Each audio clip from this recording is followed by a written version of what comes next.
ada yang pakai teknologi mau dilarutkan dan sebagainya. Kalau memang waktunya ada dan sebagainya, ya mungkin akan baik-baik saja. Tapi ingat bahwa ya ketika kita melarutkan pupuk, kita juga harus belajar yang namanya faktor kemampuan perakaran untuk penyerapan itu seperti apa. Karena mungkin faktor hilang dari penguapan dari pupuk yang kita larutkan dengan kadar nitrogen tinggi ini ya sangat mungkin terjadi, bukannya nggak ada faktor kehilangan, ya tetap malah akan banyak hilang ketika dia kena panas yang semakin panas yang kalau bahasa Jawa itu penter banget, itu akan banyak hilangnya. Ini ketika kita ngomongin tepat cara, yaitu adalah mau disebar yang penting merata, itu kemudian ini tepat yang selanjutnya adalah tempat sasaran. Nah, sasarannya di mana? Sasaran itu mungkin tempat ya, tempat atau tepat sasaran.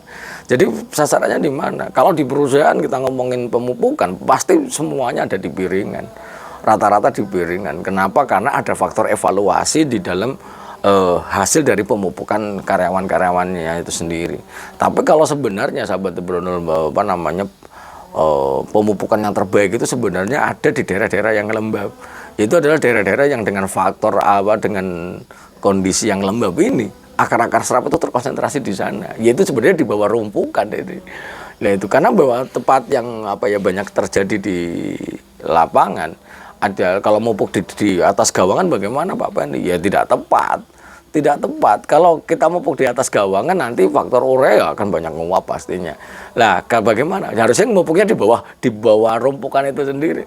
Tapi ternyata nggak mungkin kita angkat rumpukannya kita sebar, pupuknya juga tidak mungkin. Makanya menggunakan faktor pendekatan dan tempat ini sendiri tempat sasaran sendiri. Sekali lagi ada diameter pemupukan yang harus kita pahami.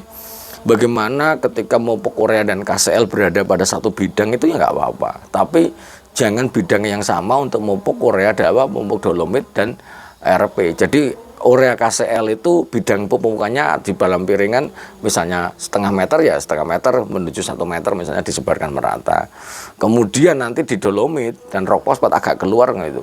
Kemarin ada yang bertanya, kenapa sih Pak Pendi di dalam mekanisme pemupukan dolomit sama rock fosfat itu kok banyak ditaburkan di luar piringan malah. Nah, saya bilang karena bahwa dolomit sama rock fosfat itu memiliki sebuah kondisi di mana bahwa dia merupakan pupuk yang ada faktor X-nya. Selain mengandung unsur hara dan berpengaruh secara kimiawi, tapi dia berpengaruh terhadap perbaikan struktur tanah itu sendiri. Kalau misalnya di luar piringan, maka dia akan menaikkan pH tanah yang akan merangsang akan semakin luas pastinya.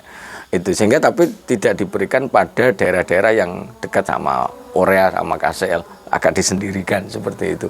Itu adalah kalau kita ngomongin tentang tepat sasaran. Lah, bagaimana Pak Pendi? Apakah ini cukup? Kalau bagi Pendi ini belum cukup, Mas. 5T ini masih ada yang harus ditambahkan, yaitu adalah bahwa ada 2 prinsip tambahan. Yang pertama adalah setiap pokok sesuai dosisnya. Tadi itu adalah tepat dosisnya. Dosis setiap pokok sudah ada, tapi seluruh pohon yang kita miliki itu harus mendapatkan dosis yang sama. Sehingga tidak hanya besar di tepi jalan saja, itu tidak, tapi di tengah-tengahnya. Sehingga kalau petani mengupah orang pemupukan, maka membiasakan diri pemupukannya dari dalam, Mas. Dari dalam, jangan dari pinggir jalan. Kalau dari pinggir jalan, maka dia akan menebar jumlah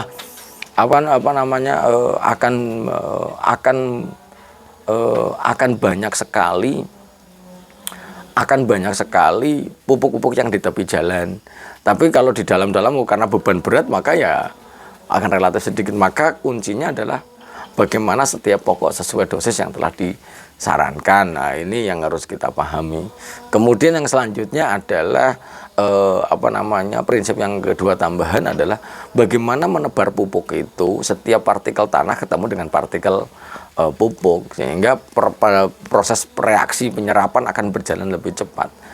Dan sahabat Bronol semuanya, kalau seandainya kita memiliki lahan dengan pemupukan yang hanya bongkahan ini kalau di perusahaan temuan audit itu, misalnya pemupukan kok tidak merata, itu menjadi temuan audit karena memang faktor yang hilang akan sangat tinggi. Misalnya urea yang masih bungku apa namanya masih brongkol-brongkol seperti ini kemudian dipupukkan ke lapangan itu tidak tepat. Karena tidak prinsipnya setiap partikel tanah ketemu dengan partikel pupuk, kecil ketemu kecil, bukan setiap bongkah setiap bongkah ketemu dengan tanah, tidak. Itu prinsip yang maka ini harus dihancurkan dan ditebar merata. Sehingga ini mungkin bisa diadopsi oleh petani-petani semuanya. Memupuk itu kalau menggunakan menggunakan mangkok ya nggak ada masalah, yang penting ditebar merata, biar itu merata, jangan mepet kepada tanaman, karena bahwa akar serap yang terbanyak berada di daerah-daerah yang sebenarnya agak jauh dari bonggol kelapa sawit itu sendiri. Semakin agak menjauh, apalagi pada usia 6-7 tahun di mana perakarannya sudah saling menyatu satu dengan yang lainnya, sebenarnya bagaimana kita mencari tempat yang relatif lebat untuk diberikan. Nah itu. Kemudian kalau NPK ya sama, tebar merata saja nggak masalah. Mau pakai mangkok, mau pakai piring, sepenting sesuai dengan dosis, tidak ada masalah, tebarkan saja. Seperti itu mungkin penjelasan The Brondol berkaitan dengan 5T. 5T dan 2 prinsip tambahan yang sahabat The Brondol harus pahami bagi pemula di perkebunan kelapa sawit, bahwa memang pemupukan ini memegang biaya yang cukup besar di dalam investasi di investasi pemupukan kita. Itu di investasi di budidaya kelapa sawit kita, bahwa pemupukan itu memegang biaya yang cukup besar, yaitu 60% dari biaya perawatan kalau di perusahaan. Angka yang cukup besar, sehingga memang harus dipahami bagaimana seefektif dan efisien mungkin untuk pemupukan itu sendiri. Dan ini yang tidak kalah penting itu adalah seperti ini, azan maghrib. Jadi yang tidak kalah penting adalah sebenarnya memahami faktor pembatas itu sendiri. Ketika kita memiliki tanaman kelapa sawit yang mau kita pupuk, maka faktor pembatasnya apa saja yang sering The Brondol sampaikan. Apakah dia memang tanahnya berpasir yang memerlukan bahan organik yang tinggi supaya terjadi membantu penyerapan air dan penyerapan unsur hara, supaya pupuk yang kita berikan tidak banyak hilangnya pastinya. Kemudian faktor air itu juga harus dipahami oleh sahabat The Brondol semuanya. Apakah air yang lahan yang kita mau kita pupuk adalah tidak dalam kondisi tergenang, ini adalah penting untuk dipahami. Jangan sampai masih becek-becek pupuk Korea kok kuning nih Pak Pendi ya gitu. Sehingga supaya pemupukan yang kita lakukan adalah seefektif mungkin dan seefisien mungkin. Mungkin banyak yang mencemooh The Brondol pada hari ini, Pak Pendi bisa nyocot aja nih, monggo saja. Tapi apa yang saya sampaikan adalah bagaimana bisa dipahami oleh para petani semuanya untuk bisa mendapatkan hasil yang sebaik mungkin dengan biaya yang tidak terlalu besar kali ya. Itu yang ingin tujuan akhir The Brondol seperti itu. Semoga bermanfaat bagi sahabat The Brondol semuanya. Semoga jelas suara saya, karena suaranya agak esek-esek seperti ini, tapi merokok nggak mau berhenti. Ini sehat selalu sahabat The Brondol semuanya, dan semoga Allah melimpahkan jalan rezeki yang halal dan tidak disangka-sangka, dan memberikan mendekap kita dengan ilmu pengetahuan.